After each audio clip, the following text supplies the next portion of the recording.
Andres had always believed in marriage as a solid pact, forged day by day with mutual effort and genuine affection. He had been married to Carla for 8 years, a 35-year-old woman with lively eyes and a smile that still quickened his pulse in unexpected moments. They lived in a modest but cozy apartment on the outskirts of Valencia, where he worked as an engineer in a renewable energy company, and she as an administrator in a dental clinic. The weekends were spent walking along the Malvarosa beach or cooking paellas together that filled the house with comforting aromas. They weren't millionaires, but they had built a stable routine, shared dinners, series on the sofa, and plans for a future with children that hadn't arrived yet. Andres prided himself on being an attentive husband, the kind of man who remembered anniversaries with small details and supported her in her dreams of career advancement. However, in the last 6 months, something had begun to crack that harmony without him being able to pinpoint it exactly. At first, the changes in Carla were subtle, like shadows lengthening at dusk. She started going out more with her work friends, claiming meetings to celebrate birthdays or impromptu parades through the city center.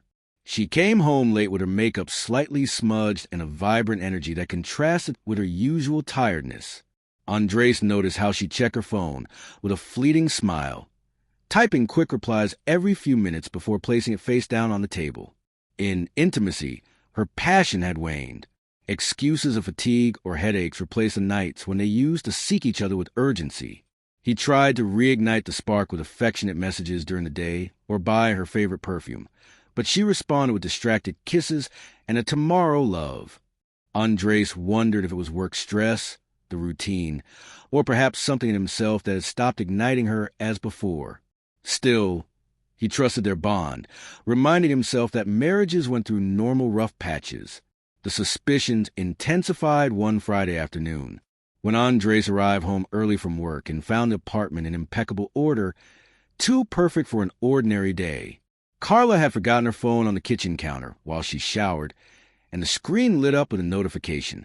"Can't wait to have you again tonight. You're insatiable."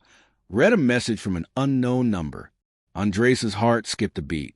His hands shook as he locked the screen, but the doubt had already lodged itself like a thorn. That night, during dinner, he smelled a faint trace of men's cologne on her neck, mixed with her usual lotion. She blamed it on a casual hug at the office, but her eyes avoided his. Andres spent the evening in silence, ruminating on possibilities, torn between confronting her and waiting for clearer proof. They slept back to back, the air thick with tension that neither named. The following days were a whirlwind of discreet surveillance.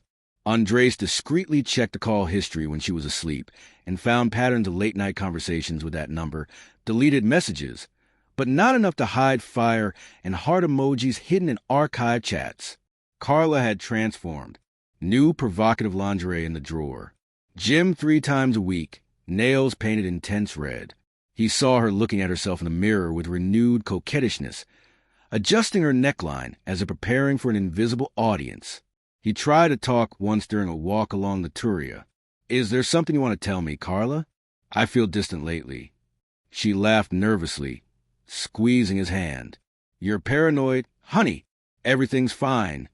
But that night when he kissed her, he felt a subtle rejection in her body, as if her mind was elsewhere. Andres swallowed the lump in his throat, postponing the storm. The crack opened completely one stormy night when Carla arrived past 2 a.m, soaked and with disheveled hair. Andres was waiting in the living room with a half-drunk glass of wine and the phone in his hand. "Where have you been?" he asked calmly but firmly. She threw her bag down in anger, eyes blazing. "Out of here with your interrogations. Do you think you can control me?" The argument escalated quickly. He mentioned the suspicions, the messages, the changes.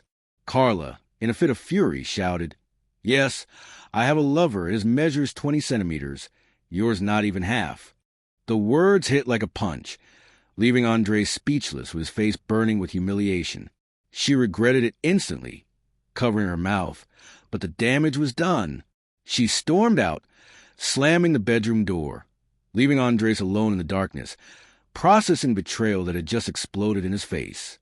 The night after Carla's shout stretched like an eternity for Andres, lying on the sofa with his mind boiling, in a whirlwind of pain and contained rage.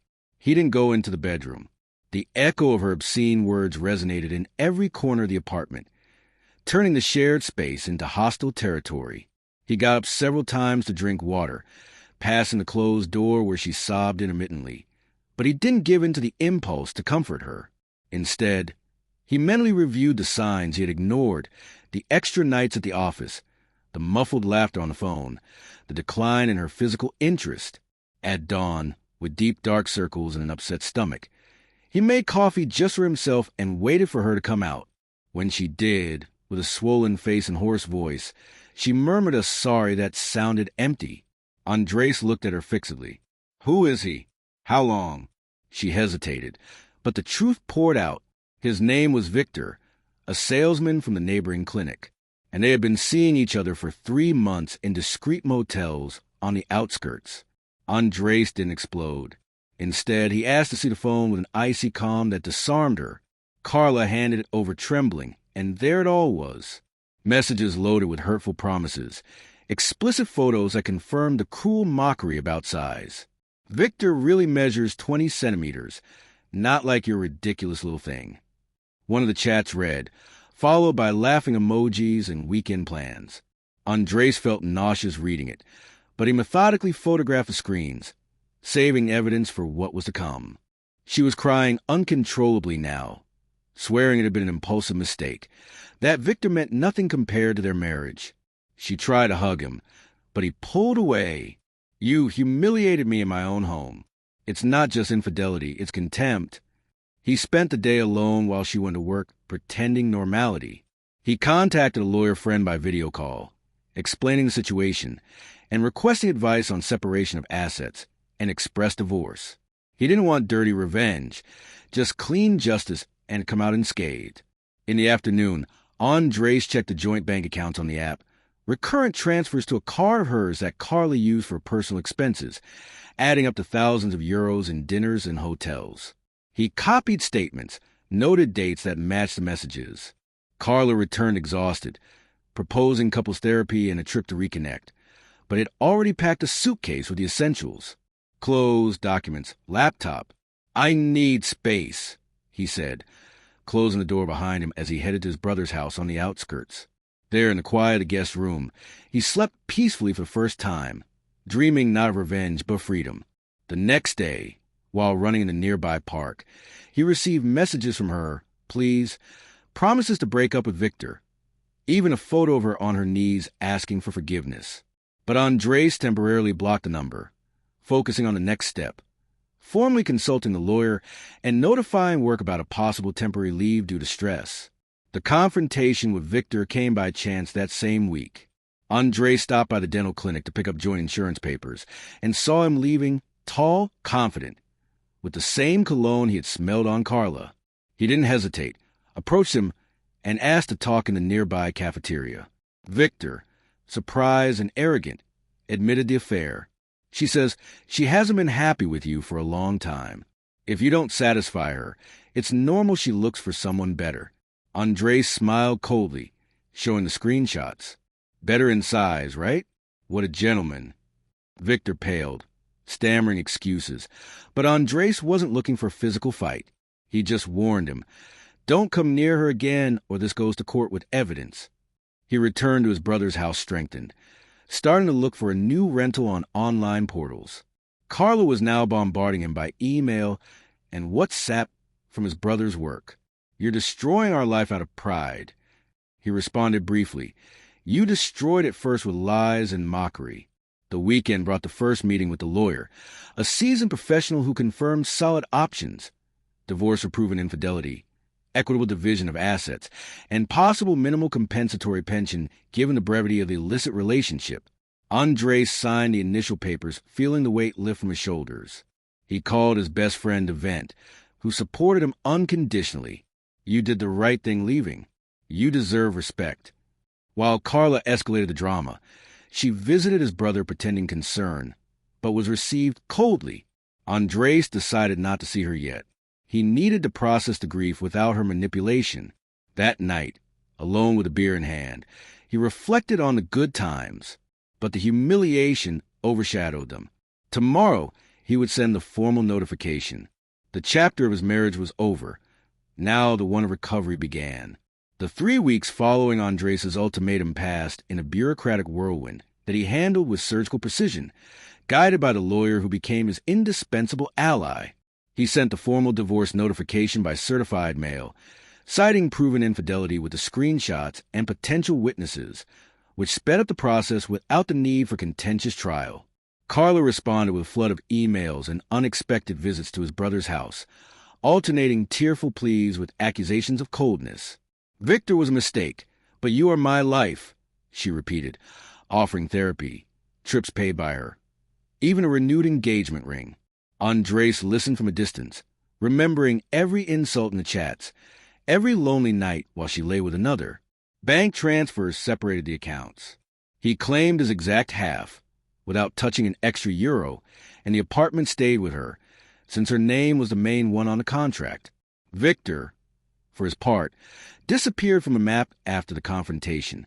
Mutual friends said she was left because of too much drama, choosing a discreet life far from scandals. Andres found his own apartment in a quiet neighborhood of Valencia, close to the sea, with views that reminded him of past walks, but now in liberating solitude. He started new routines: morning gym, reading architecture books he had postponed, and outings with friends who applauded his decision. At work, a surprise promotion for a successful project raised his salary by 30%, an irony he shared with his brother at a celebratory dinner. Carla, learning about it through social media, showed up one night at his new home, disheveled and desperate. "Victor abandoned me. I have no one. Let's get back together. I promise everything." She showed him messages of hers rejecting her. "Cancel plans." Andres, from the half-open door, shook his head. "You chose to compare me in the most intimate way. There's no going back." She begged on her knees, but he called a neighbor to score her out, respectful but firm. That night, he blocked all channels. The grief had turned into full acceptance. The divorce was signed in a drab courthouse on a Tuesday in October, both present but without eye contact. The judge confirmed the separation of assets, no custody due to no children, and a symbolic 3-month pension that Andres paid punctually. Carla left with her head down, no longer wearing the ring, while he signed with a steady hand and headed to a nearby cafe to celebrate alone with a café con leche. Days later, Esteban, a fellow sufferer, introduced him to Laura at an informal gathering. A 37-year-old literature teacher, also divorced, with a contagious laugh and eyes that didn't look away. Their first date was a walk through El Cabanel, talking about books and past disappointments without bitterness. Laura understood the pain of betrayal, didn't pressure, just shared. Andres felt genuine sparks for first time in years, spontaneous kisses that asked no permission. 6 months later, Andres' life was flourishing without a trace of resentment. He was promoted to project manager, bought the hybrid car he always wanted, and was planning a trip to the Canary Islands with Laura, who had gradually moved into his routine. Occasional rumors about Carla reached him through acquaintances. Living with her sister, looking for precarious work, alone after losing Victor and friends who judged her. Once, in a supermarket, their eyes met. She looked away in shame. He nodded politely and continued with his cart. He felt no cruel triumph, only relief for having chosen dignity over submission. On quiet nights he reflected. The humiliation had pushed him toward the truth, saving him from a rotten marriage. Laura, curled up beside him, whispered, "Self-respect is the best lover." Andres smiled, knowing he won the most important battle. And so the echo of Carla's shout faded like smoke in the wind, leaving Andres stronger, more whole.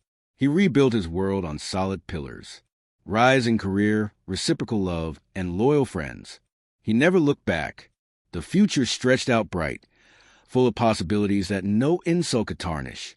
Carla remained as a lesson learned, a closed chapter that forged a man who was now the protagonist of his own story, not a victim of someone else's.